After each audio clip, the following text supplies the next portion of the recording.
Hello everyone, welcome to the Information and Network Security lecture series. This is lecture number 6, and in this particular session we will cover these topics, that is the stream cipher and the block cipher. What are stream ciphers, what are block ciphers, and what is the meaning of reversible and irreversible mapping, then Feastel Cipher, structure of Feastel Cipher, and the parameters and design features for the Feastel Cipher. So we start with the topic, that is the block cipher principles. Now before starting with the block ciphers, we must understand the difference between stream ciphers and block cipher. So what is the meaning of a stream cipher? A stream cipher is one that encrypts or decrypts a digital data stream 1 bit or 1 byte at a time. So a stream cipher, what it does, it takes either 1 bit of a data or 1 byte, that is 8 bits of a data at a time, and encrypts that data.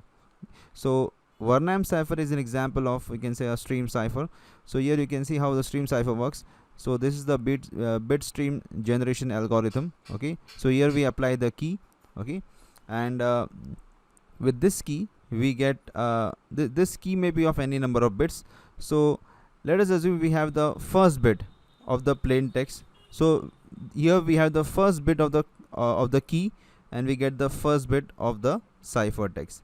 Then for the second bit of the plain text, we have the second bit of the key, and we get ultimately the second bit of the cipher text. So it is done bitwise operation in the stream cipher. So in some applications we require stream ciphers. Okay. Then we have the block cipher principles.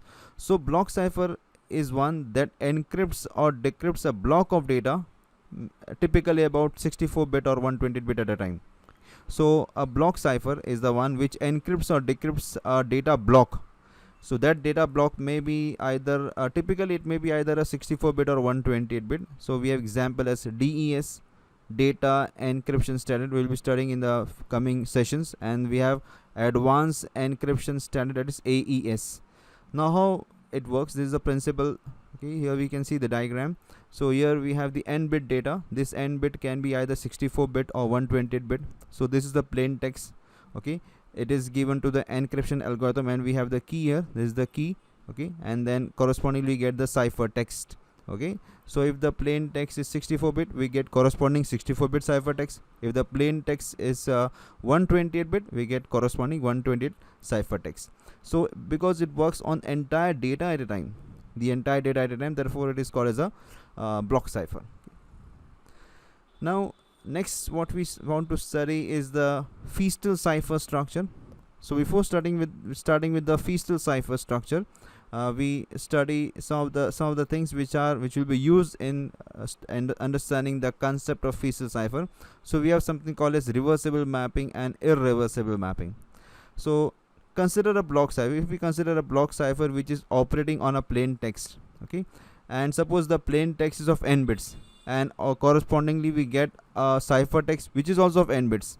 Okay, now with n bits there are 2 raised to n combinations. Okay, like suppose if our data bits, suppose if our plain text is of 2 bits, so 2 raised to 2 combinations are possible, that is 4 combinations are possible.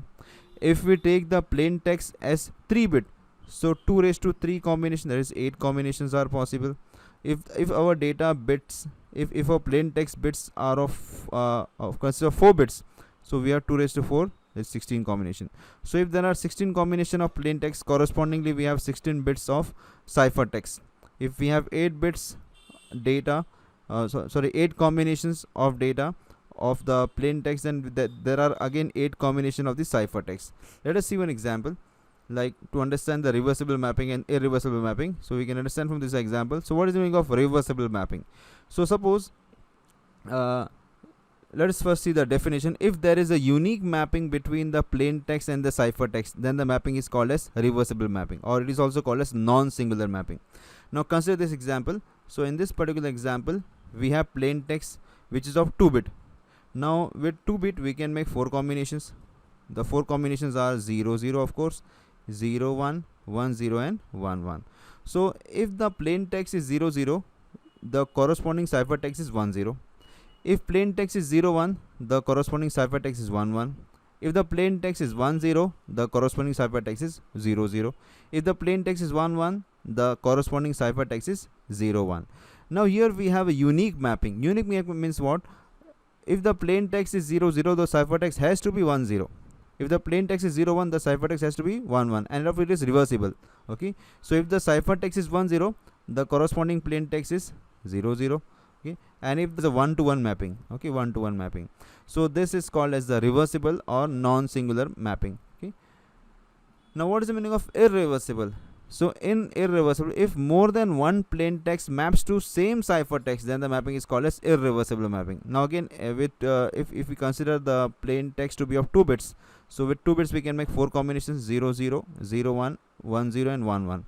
Now here what we observe is that 0 0 maps to 0 1, and 1 1 also maps to 0 1. So there is no uniqueness here. Okay, so one plain text, two different plain text, they map to the same ciphertext. Okay, so if we are given the ciphertext 0 1, we can't say whether the corresponding plain text was 0 0 or it was 1 1. In the previous case, if there was a unique mapping, but there is no unique mapping in this case, so this is called as the irreversible mapping. Now Feastal Cipher. What is the meaning of Feastal Cipher? What is Feastal Cipher is? So Feastal proposed the use of cipher that alternates substitutions and permutations. Okay, so to make strong cryptographic techniques, okay, so that it becomes difficult for the for any of the adversary to crack that particular technique. Feastal proposed to use substitutions and permutations to the plain text using the keys, different. So what do you mean of substitutions? Okay, so Feastal Cipher, it will contain the substitution. So the substitution function. So each in what happens in case of substitution, each plain text element or group of elements is uniquely replaced by corresponding ciphertext elements or group of elements. Okay, so here we substitute. Actually, the meaning of substitution, suppose we have input as 0 0, it may be substituted as 0 1.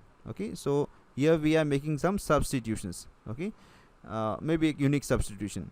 Okay, so it is a unique substitution. That is what we have, the reversible mapping type. Then next is permutation. Permutation means what? We are just changing the places of the bits. Like suppose if the data is 0 1 0 1, so here we have 2 zeros and 2 ones are there. We will just change the positions of these bits. So I can have this. Okay, this is permutation. Okay, so in the plain text there are 2 ones and 2 zeros. In the ciphertext there are 2 zeros and 2 ones. So we are just changing the positions. So there is a permutation in Feastal Cipher. Okay, now Feastal Cipher, whatever the structure, is based on Shannon's idea of building a cipher which alternates confusion and diffusion functions. Okay, so Shannon proposed that if any of the technique has this confusion and diffusion function, that then we have a stronger technique. Okay, so what are the confusion and diffusion? So this confusion and diffusion, they are the two basic building blocks of any cryptographic systems. Okay, so what this confusion and diffusion is, let us see what is the meaning of diffusion, which was proposed by Shannon. And of course Feastal Cipher, they actually obey this, they strongly obey this diffusion and confusion functions. So what is the meaning of diffusion? So in diffusion, the statistical structure of the plain text is spread into large range statistics of the ciphertext. So what it means, the idea is that each plain text digit affects many ciphertext digits. So diffusion can be achieved through permutation. What is mean diffusion here actually? So suppose if we have a cipher, if we have plain text, like let us take an example. This is the plain text. Okay, suppose plain text is of 5 bits. Now with 5 bits we have, let us assume that we have this is the corresponding ciphertext we are having. Now this 0, whatever we got from the plain text, now this 0 was not result only this one but many other bits also. Okay, so this is the what diffusion wants. Okay, so this 0, the leftmost bit, was not only the result of the leftmost bit of plain text but many other bits of the plain text. Okay, so this diffusion can be achieved through permutation. Okay, so such property, of course, if this property is there in the particular cryptographic technique, then it becomes difficult for any of the crackers to crack this code.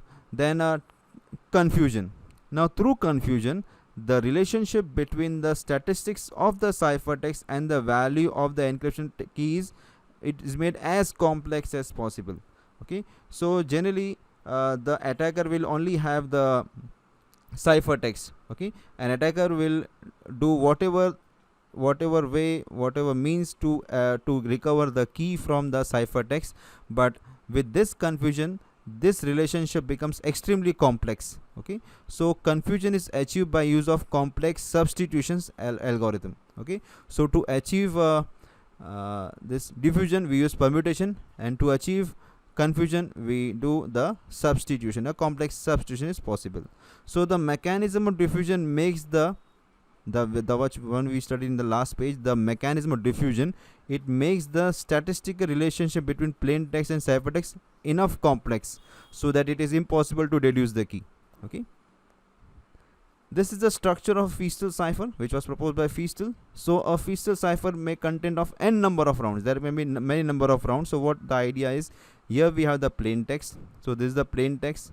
Plain text is given to the first round. We are applying a key K1. Output of first round becomes the input of the second round, and in every round some complex operations are performed. Okay, and keys applied, and all and the key which are applied to each and every round, they are different key. And finally we have, this is the ciphertext after n number of rounds. Okay, so each round is similar, which has some operations, and for every round we have a new key that is called as a sub key. Okay. Now this is the structure of each round. Okay, now what happens in case of Feastal cipher? The basic fundamentals of Feastal cipher is that whatever plain text we are given, as the first point says, the plain text is divided into two halves, left half and the right half. Okay, then here what we see, the right half is processed through a function using a key. As you can see, this right half, it goes through a function and is processed through a key. So this we take LIRI, so I will be 1 for round number 1, I will be 2 for round number 2. So this key KI. Okay, so we apply this function. Okay, then the output of this, whatever output we are getting from this function, it is XORed with the left half of the plain text, and the output is of the XOR becomes the right half of the next round. So what we do, we take this right half, apply the function, and the output of this is XORed with the left half, and the output of this XOR operation becomes the right half of the next round. Okay, then again one more thing, the right half becomes the left half for the next round. So this right half is operated twice. Once it goes through the function, the other again the same thing is taken and it becomes the left half of the next round. Okay, so this process is repeated for each and every round. Okay, if there are suppose 10 rounds, then the output of the 10 rounds, that becomes the actual ciphertext. So this is how the complex operation is performed in case of Feastal cipher. Now there are some parameters and design features for Feastal ciphers. So the very first thing is the block size. Okay, so what should be the block size? So for security purpose, we must take the block size should be at least of 64 bits. Then the key size, of course key is very important factor, so it is seen that the key size less than 64 is considered as insecure. So at least the key size should be of 64 bits at least. Okay, it should, if it is more, it is more secure. Then the number of rounds, it is suggested 16 rounds are typically used in many of the algorithms. Okay, then we have something called a sub key generation algorithm. So we have one main key, and that main key is applied to a through this key generation process, and that key generation process, it actually generates many number of keys for many number of rounds. So if there are 10 rounds, 10 sub keys are generated. Okay, then we have a round function. So it is required that the round function must be as complex as possible. Then two more properties are there for to satisfy this Feastal cipher, is that there should fast software encryption and decryption. So all operations performed must be complex, but they must be relatively easily to implement. So they must be actually easy to implement. We don't need complex softwares and hardware to implement this. Then finally, ease of analysis. So even with complexity, the analysis of the system must be relatively easy, so that if there is any fault, we can actually find the fault and do with it. So actually do some corrections. Okay, so that's all for this particular sessions. In the next session, we will study the data encryption standard. Thanks for watching.